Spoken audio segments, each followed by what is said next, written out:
Before these shootings even happened, parents had organized a procession of hearses for a rally this weekend. It's an effort to curb the violence and save children, fathers, and mothers the pain of losing loved ones. Tonight's WXII 12 Talitha Vickers spoke exclusively with two moms with deep-rooted pain who say they need your help to save your children. Two mothers of sons. We are losing children.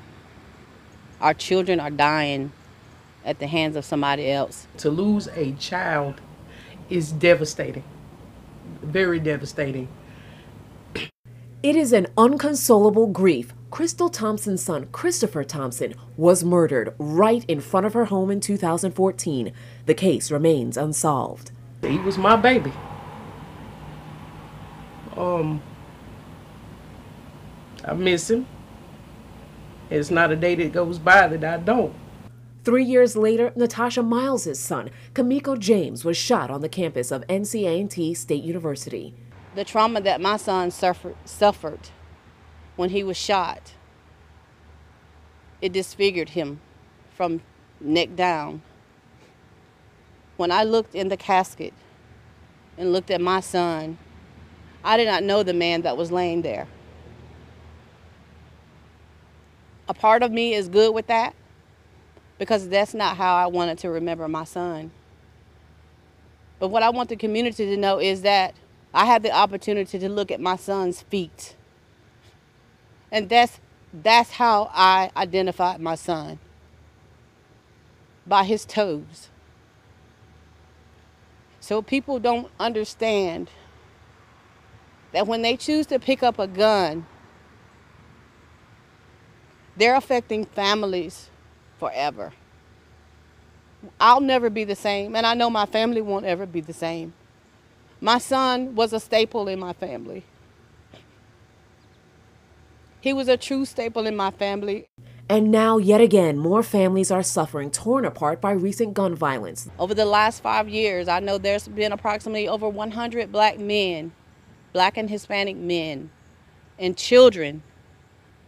The youngest that I'm aware of at this moment is a 5-year-old child who was sitting in the living room of their home, killed by someone who decided to shoot a gun, being reckless and careless, and ultimately have no regard for human life. In support of these families and in an effort to stop the violence, this Sunday, more than a dozen hearses will drive through Winston-Salem as a symbolic message to put down the guns before it's too late. If we can save just one, it means a lot to me. I know this won't bring my son back, but if I can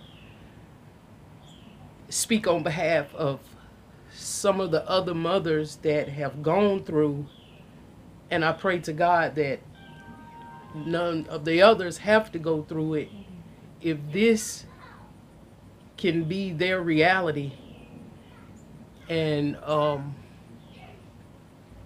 seeing it firsthand.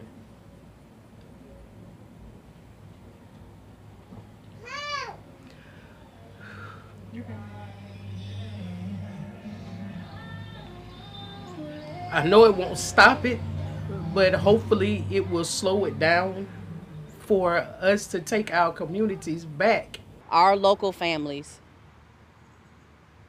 don't have justice. Some of our families don't have justice. And there are people out there that know who killed these children, and they won't speak out. As a community, we have to come together to be about change. And I say let change begin on Sunday. Talitha Vickers, WXII 12 News. Again, a reminder, the procession of hearses and Stop the Violence rally is Sunday, starting at 4 in the afternoon. It's going to go from Bowman Gray Stadium's east parking lot. Then the rally is going to be at Rupert Bell Park. That's at 1501 Mount Zion Place. Families are asking for your support, and they ask you to wear a mask if you plan to attend.